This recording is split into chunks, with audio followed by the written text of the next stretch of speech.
Hello friends. C plus plus language सीखने की series में हम आज देख रहे हैं लेक्चर 6 का पार्ट 2, जिसमें हम सीख रहे थे स्ट्रक्चर। हमने लास्ट क्लास में स्ट्रक्चर के बारे में कुछ बेसिक बातें सीखी थी। आज उसी को हम कंटिन्यू करेंगे। हमने देखा था स्ट्रक्चर में वेरिएबल्स किस तरह से बनाते हैं। मैं आपको बताऊं, ये वेरिएबल जो मैंने मेन फंक्शन के अंदर बनाया है b1 नाम का, ये वेरिएबल 26 बाइट्स मेमोरी कंज्यूम करेगा। इस 26 बाइट्स के अंदर क्या क्या होगा, इसको हम थोड़ा जानने की कोशिश करते हैं।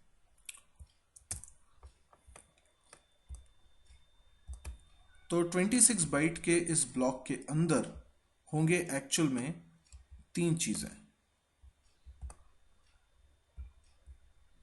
एक होगा हमारा बुक आईडी वेरिएबल। आप एक बार इसको नोटिस करिए। बुक आईडी नाम का वेरिएबल है। एक है टाइटल, एक है प्राइस। टाइटल एक एरे है।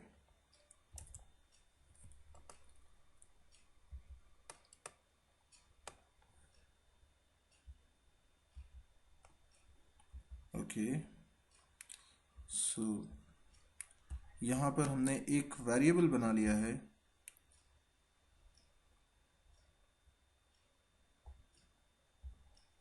ओके,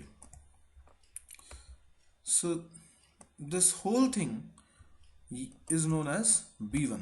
ये पूरा हमारा b1 हो गया। ओके, और ये जो इंडिविजुअल आपको अंदर वेरिएबल्स दिख रहे हैं, ये आप सोच लीजिए इसके मेंबर वेरिएबल्स हैं।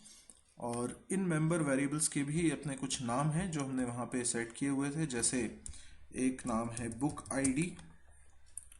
Okay, this one is book ID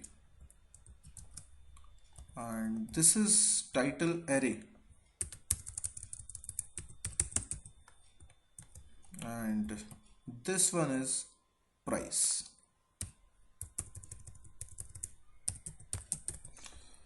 So you can see कि B1 एक 26 बाइट्स का मेमोरी ब्लॉक है जिसके अंदर बेसिकली तीन वेरिएबल्स होंगे, book ID, title and price.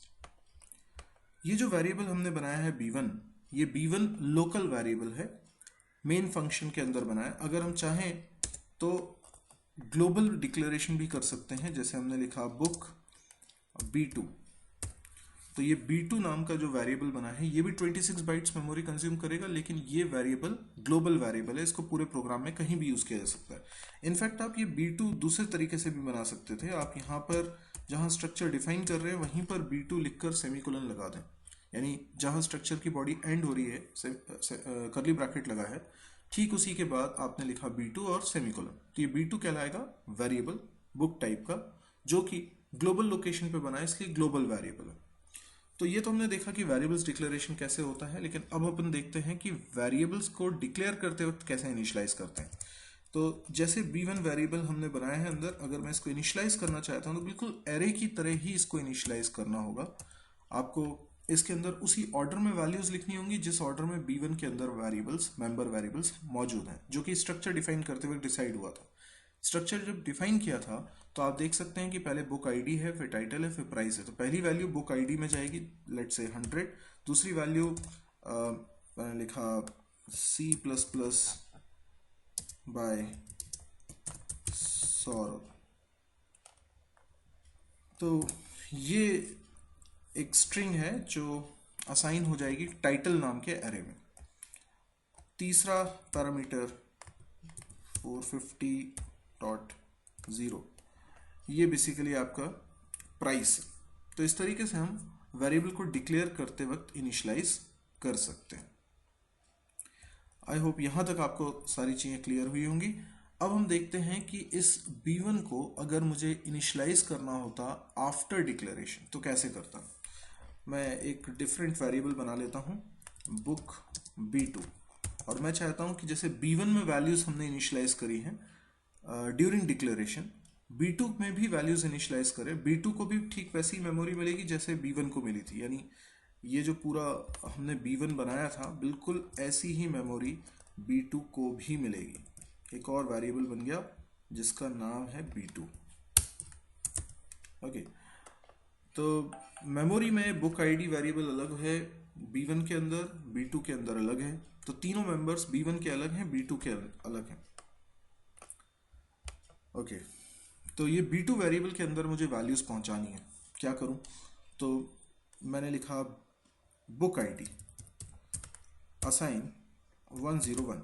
देखिए ये गलत है, ये गलत इसलिए है क्योंकि हम स्ट्रक्चर के मेंबर्स को डायरेक्टली एक्सेस नहीं कर सकते।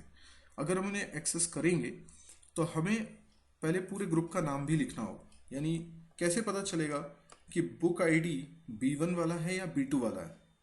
भले ही हमने अपने पूरे प्रोग्राम के अंदर एक B1 अकेला ही बनाया हो, लेकिन उसके बाद भी मुझे बताना पड़ेगा कि वो B1 का बुक आईडी है या B2 का बुक आईडी है। जैसे मुझे अभी फिलहाल वैल्यू रखनी है B2 के बुक आईडी में, तो मैं लिखूंगा B2 dot book ID.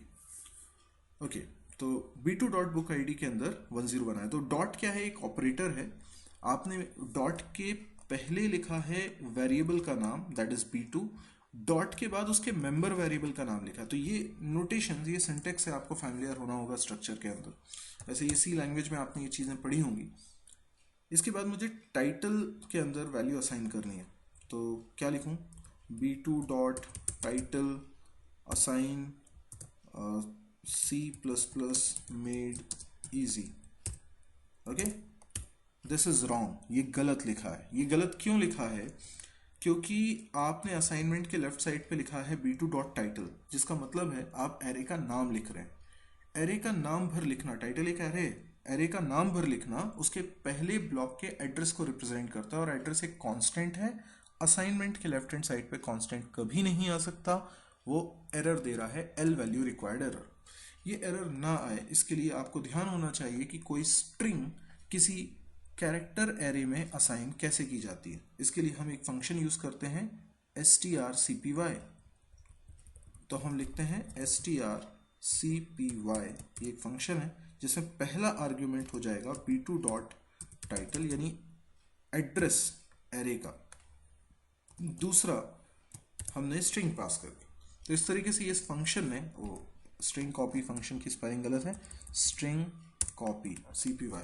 Okay, string copy function के अंदर हमने दो आर्ग्यूमेंट पास किए। तो C++ मेड इजी, ये एक हो सकता है बुक का नाम हो, और ये हमने असाइन कर दिया है टाइटल एरे के अंदर।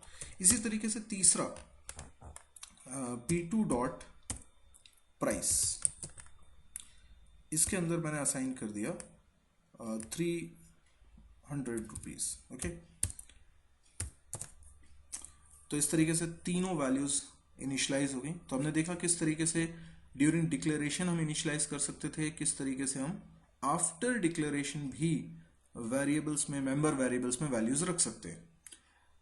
अच्छा, यदि मैं आपसे ये पूछूं कि B2 की वैल्यू अगर मुझे B3 में रखनी है, B3 भी एक बना लेते हैं, B3 में रखनी है, तो आपको क्या करना होगा?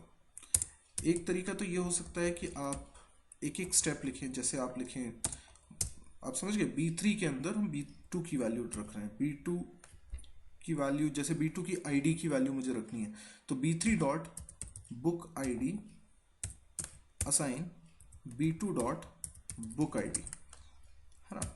ऐसे इंडिविजुअली एक एक वेरिएबल को मुझे कॉपी करना है, लेकिन ये तरीके से ज़्यादा सिंपल तरीका होगा क्योंकि B2 और B3 दोनों सेम टाइप के हैं। तो हम सीधे सीधे B2 की वैल्यू B3 में रख सकते हैं, इससे करस्पॉन्डिंगली पूरा का पूरा डेटा B2 में जो था वो एज इट इज कॉपी हो जाएगा B3 में, क्योंकि दोनों का स्ट्रक्चर सेम है, दोनों का टाइप सेम है। तो yes, it is possible. This is amazing because you are handling more than one value at the same time. तो आपने केवल एक सिंगल वैल्यू B2 में नहीं थी कि हमने उसे B3 में असाइन किया, बल्कि मल्टीपल वैल्यूज थी B2 में और वो पूरी की पूरी असाइन कर दी B3 में। अदरवाइज एक एक स्टेप करके करते तो हमें 3 स्टेप लिखनी होती, वो एक स्टेप में हमारा काम हो गया। तो आज हमने देखा कि कैसे हम वेरिएबल को डिक्लेयर करते हैं, उसको डिक्लेयर करते वक्त इनिशियलाइज करते हैं, और आफ्टर डिक्लेयर करने के बाद भी इनिशियलाइज कर सकते हैं। अभी आगे इसमें और भी बहुत कुछ है जो हम अपने नेक्स्ट पार्ट में देखेंगे। तो यदि आपको ये वीडियो अच्छा लगा हो तो इसे लाइक कीजिए, शेयर करिए अपने दोस्तों के बीच में। आप चैनल को सब्सक्राइब करना ना भूलें, इस तरह के और भी वीडियोस आपको आगे देखने को मिलेंगे। Thank you.